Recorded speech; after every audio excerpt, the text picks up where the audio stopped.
Le soleil attendait une fois de plus les joueurs du Challenge Tour ce vendredi pour le deuxième tour du Vaudreuil Golf Challenge. Et à l'issue de ces 2 premiers jours de compétition, 3 hommes se partagent la tête. L'Italien Filippo Bergamacci, le Suédois Jens Fabring et l'Anglais Jason Palmer.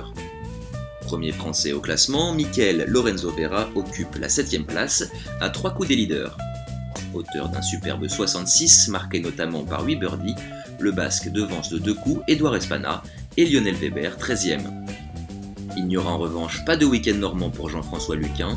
Écarté des fairways pendant près de 2 ans, cet ancien habitué du Tour européen a pu bénéficier de l'appui d'Alain de Soultray, directeur du Challenge Tour, et de la FF Golf pour disputer quelques tournois cet été.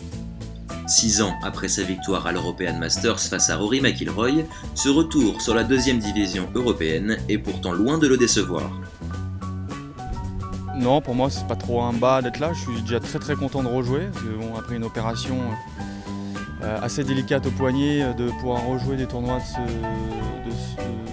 même de 2e division, voilà, je suis déjà content de continuer à faire ma passion, mon métier. Et non, je le vis plutôt correctement, il n'y a pas de souci. Ce que j'ai besoin, c'est de reprendre un petit peu de confiance, de jouer un peu sous pression et essayer de retrouver un petit peu quelques repères que j'ai pu avoir auparavant. 13 top 10, une victoire et même une 54e place à l'US Open. Entre 2003 et 2010, Jeff Luquin était un membre serein du Tour européen.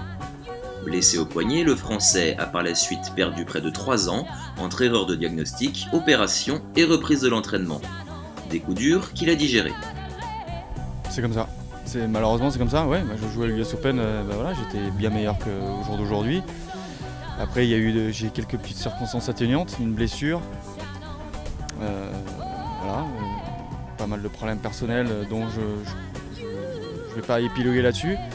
Mais non, je prends pas du tout ça comme une défaite ou comme jouer un Challenge Tour, voilà, c'est déjà bien, je peux rejouer. Donc à 2 mois après, ma carrière était finie, donc je suis déjà super content de pouvoir rejouer. Je prends pas du tout ça pour une défaite ou c'est pas ma place ou quoi que ce soit. Il y a de très bons joueurs ici, donc non, il n'y a pas de. C'est malheureusement la loi du sport du haut niveau.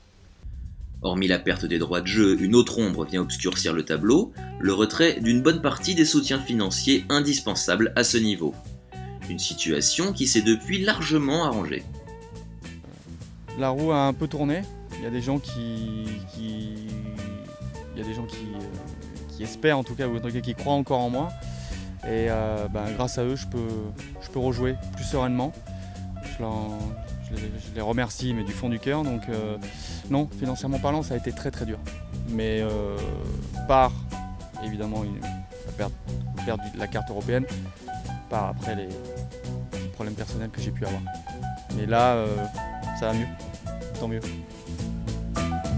Prochaines étapes pour Jeff, quelques Challenge Tours cet été, avant l'European Masters à Crans-Montana en septembre, et surtout les fameuses cartes européennes.